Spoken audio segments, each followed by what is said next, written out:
انسان مر سکتا ہے لیکن نظریہ نہیں مرتا، تحریک نہیں مرتی۔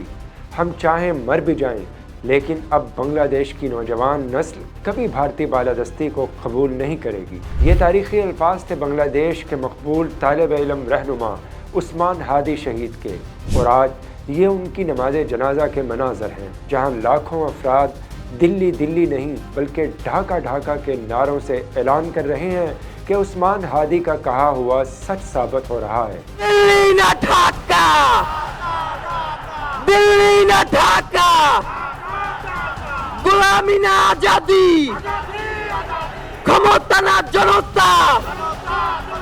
یہ جنازہ صرف ایک شخص کا نہیں بلکہ بنگلہ دیش کی نئی سیاسی تاریخ کا اعلان ہے۔ پارلیمنٹ ہاؤس کے بالمقابل ادا کردہ اس تاریخی جنازے میں ملک کے چیف ایگزیکٹو پروفیسر محمد یونس نے بھی شرکت کی۔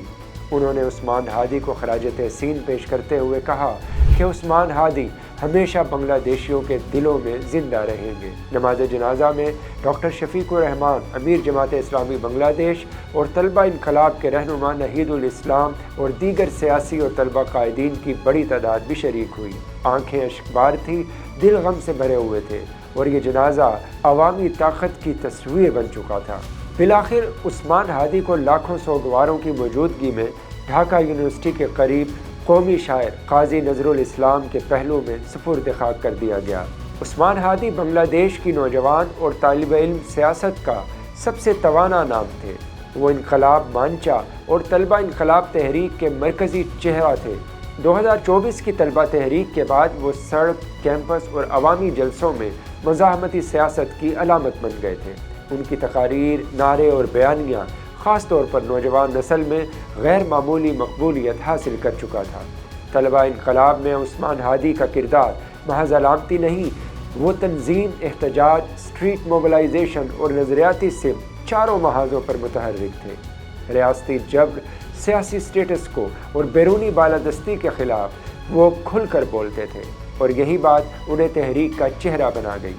عثمان ہادی نے دارالحکومت کے حساس اور اہم حلقے ڈھاکہ 8 سے آزاد امیدوار کے طور پر الیکشن مہم شروع کی۔ یہ انتخابی مہم روایتی سیاست سے مختلف تھی۔ نعرے، نوجوان، سوشل میڈیا اور اسٹریٹ پاور اس کا مرکز تھے۔ یہی مرحلہ ان کی سیاست کا فیصلہ کن موڑ بن گیا۔ عثمان ہادی بھارت کے سخت ناقدین میں شمار ہوتے تھے۔ ان کا موقف واضح تھا کہ بنگلہ دیش کسی بھی شکل میں بھارتی سیاسی، عسکری یا نظریاتی بالادستی کو قبول نہیں کرے گا۔ یہی وہ بیانیہ ہے جس نے انہیں نوجوانوں کا ہیرو اور طاقتور حلقوں کے لیے خطرہ بنا دیا۔ گزشتہ ہفتے ڈھاکہ میں الیکشن مہم کے دوران نامعلوم افراد نے عثمان ہادی پر نماز عشاء سے واپسی کرتے ہوئے فائرنگ کی۔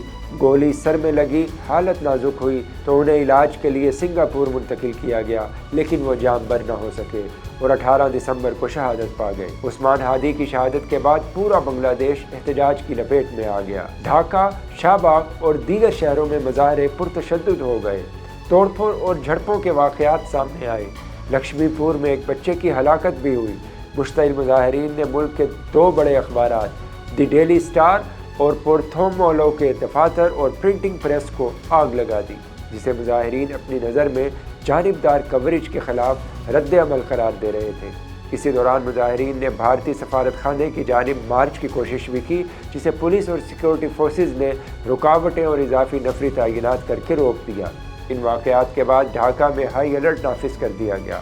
اہم سرکاری، سفارتی اور حساس مقامات پر سیکیورٹی سخت کی گئی، جبکہ حکومت کو ایک طرف قتل کی تحقیقات اور دوسری جانب بڑھتے ہوئے عوامی غصے کو قابو میں رکھنے کا دوہرا چیلنج درپیش تھا۔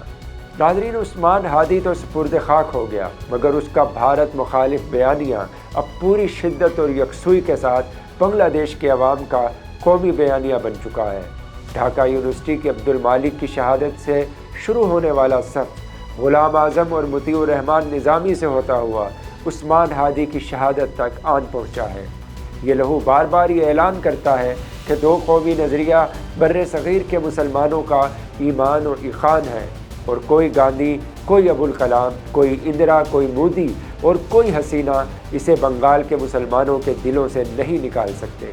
بقول ساحر، تم نے جس خون کو مقتل میں دبانا چاہا، آج وہ کوچہ و بازار میں آ نکلا ہے۔ کہیں شعلہ کہیں نعرہ کہیں پتھر بن کر، خون چلتا ہے تو رکتا نہیں سنگینوں سے، سر اٹھاتا ہے تو دبتا نہیں آئینوں سے۔ ظلم کی بات ہی کیا، ظلم کی اوقات ہی کیا، ظلم بس ظلم ہے آغاز سے انجام تلک۔ خون پھر خون ہے سو شکل بدل سکتا ہے، ایسی شکلیں کہ مٹاؤ تو مٹائے نہ بنے، ایسے شعلے کہ بجھاؤ تو بجھائے نہ بنے، ایسے نعرے کہ دباؤ تو دبائے نہ بنے۔